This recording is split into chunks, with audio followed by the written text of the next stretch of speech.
घटस्फोट किंवा वाद झाल्यावरती मुलाची कस्टडी नेहमी आईलाच मिळते का? वडिलांना ती कधीच मिळत नाही का? चला जाणून घेऊया न्यायालयाचे 3 मुख्य निकष. न्यायालय सर्वात आधी हे पाहतं की मुलाचं हित कुठे आहे. मुलाला शिक्षण, आरोग्य आणि सुरक्षित वातावरण कोण देऊ शकतं, त्यालाच कस्टडी मिळते. इथे आई वडील असा भेदभाव केला जात नाही. सामान्यतः 5 वर्षाखाली लहान मुलांची कस्टडी आईकडे दिली जाते. पण जर मूल 9 ते 10 वर्षापेक्षा मोठे असेल तर न्यायालय स्वतः मुलाला विचारतं की त्याला कोणासोबत राहायचं आहे. मुलाच्या इच्छेला खूप महत्त्व आहे. फक्त पैसे असणे पुरेसे नाही. आई आणि वडिलांचे चारित्र्य, त्यांची मानसिक स्थिती आणि ते मुलाला किती वेळ देऊ शकतात हे न्यायालय पाहतं.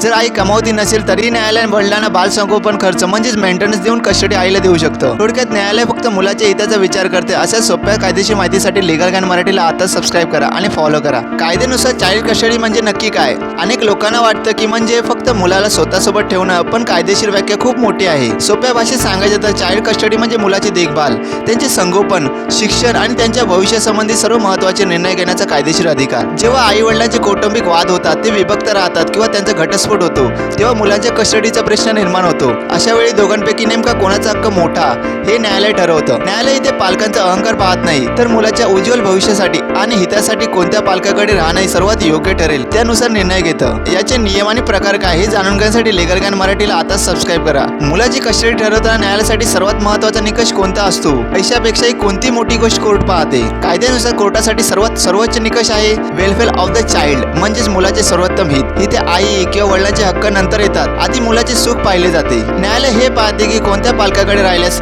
मुलाचा शारीरिक, मानसिक, शैक्षणिक आणि भावनिक विकास चांगला होईल. मुलाला सुरक्षित, आनंदी वातावरण कोण देऊ शकते यावरच निर्णय घेतला जातो. लक्षात घ्या, आई वडिलांचे वाद बाजूला ठेवून मुलाच्या उज्ज्वल भविष्यासाठी हा एकच निकष इतर सर्व कायदेशीर गोष्टींपेक्षा कोर्टासाठी अधिक महत्त्वाचा ठरतो. मुलाचे वय किती असल्यास कस्टडी कोणाला मिळते हे जाणून घेण्यासाठी आपल्या लीगल गाईड मराठी चॅनलला आता सबस्क्राईब करा. कोर्ट मुलाची कस्टडी ठरवताना कोणते 3 मोठे निकष पाहतं? चला अगदी सोप्या भाषेत समजून घेऊया. पहिला निकष, मुलाचे वय.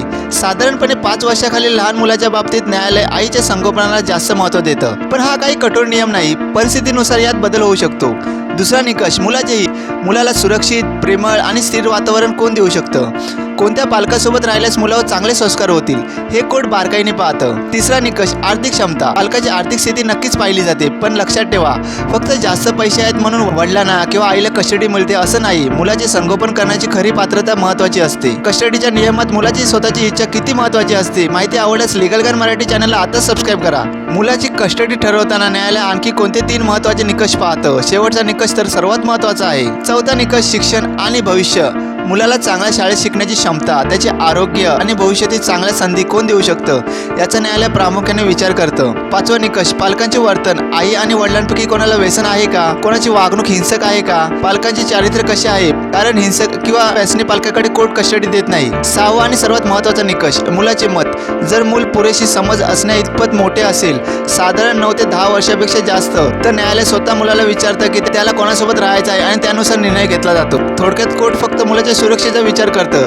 ही कायदेशीर माहिती आपल्याला कशी वाटली कमेंटमध्ये नक्की सांगा. अनेक लोकांना वाटतं की घटस्फोटानंतर मुलाची कस्टडी नेहमी आईलाच मिळते, पण कायद्यानुसार हे खरं आहे का? चला सत्य जाणून घेऊया. उत्तर आहे नाही. भारतीय कायद्यात असा कोणताही कडक नियम नाही की प्रत्येक वेळी मुलाची कस्टडी फक्त आणि फक्त आईलाच दिली जाईल. हा समाजातील खूप मोठा गैरसमज आहे. जर न्यायालयाच्या पुराव्यांवरून असं वाटलं की आईची मानसिक स्थिती ठीक नाही, तिचं वर्तन हिंसक आहे किंवा वडिलांकडे राहिलेले मुलाचे भविष्य, शिक्षण आणि संगोपन अधिक चांगल्या प्रकारे होऊ शकतं, तर कोर्ट कस्टडी थेट वडिलांना सुपूर्द करतं. थोडक्यात सांगायचं तर न्यायालय आई किंवा वडील हा भेदभाव पाहत नाही, तर फक्त आणि फक्त मुलाचं हित कोणाकडे आहे हे पाहतं. हा महत्त्वाचा गैरसमज दूर करण्यासाठी हा व्हिडिओ नक्की शेअर करा आणि कायदेशीर माहितीसाठी लीगल गाईड मराठीला आता सबस्क्राईब करा. घटस्फोटानंतर मुलाची कस्टडी एका पालकाला मिळाली तर दुसऱ्या पालकाचे हक्क संपतात का? नक्कीच नाही. इथे काम येतो व्हिजिटेशन राईट्स हा कायदा. सोप्या भाषेत, ज्या पालकाला मुलाची कायदेशीर कस्टडी मिळत नाही तो पालक मुलाला आयुष्यभरासाठी गमवत नाही. कोर्ट अशा पालकाला मुलाला भेटण्यासाठी जो कायदेशीर अधिकार देतं त्याला व्हिजिटेशन राईट्स म्हणजे भेटण्याचा अधिकार म्हणतात. या अंतर्गत न्यायालय ठराविक दिवस, उदाहरणार्थ शनिवार किंवा रविवार, विशिष्ट वेळ किंवा सणासुदीच्या आणि उन्हाळ्याच्या सुट्ट्यांमध्ये मुलाला भेटण्याची किंवा त्याला सोबत घेऊन जाण्याची परवानगी दुसऱ्या पालकाला देऊ शकते. कोर्टाचा यामागचा उद्देश हाच असतो की आई वडिलांमध्ये किती वाद असले तरी मुलाला दोघांचेही प्रेम आणि संस्कार मिळाले पाहिजेत.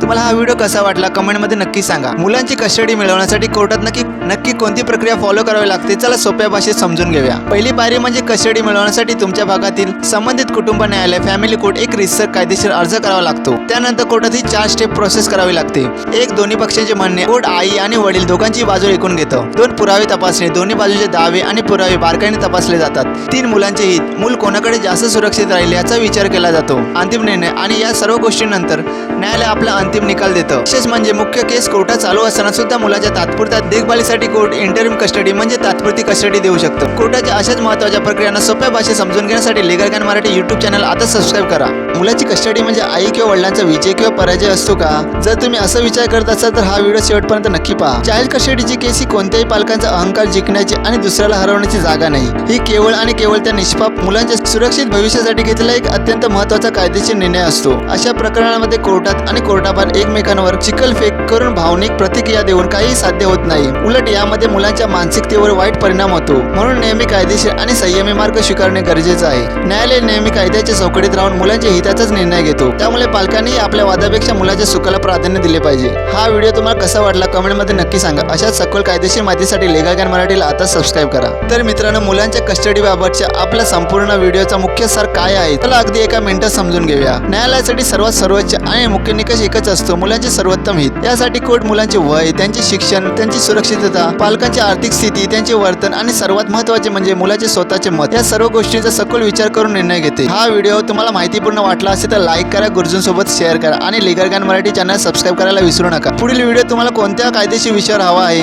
ते खाली कमेंटमध्ये नक्की सांगा. जय हिंद, जय महाराष्ट्र. लीगल ज्ञान मराठी म्हणजे कायदा सोप्या भाषेत.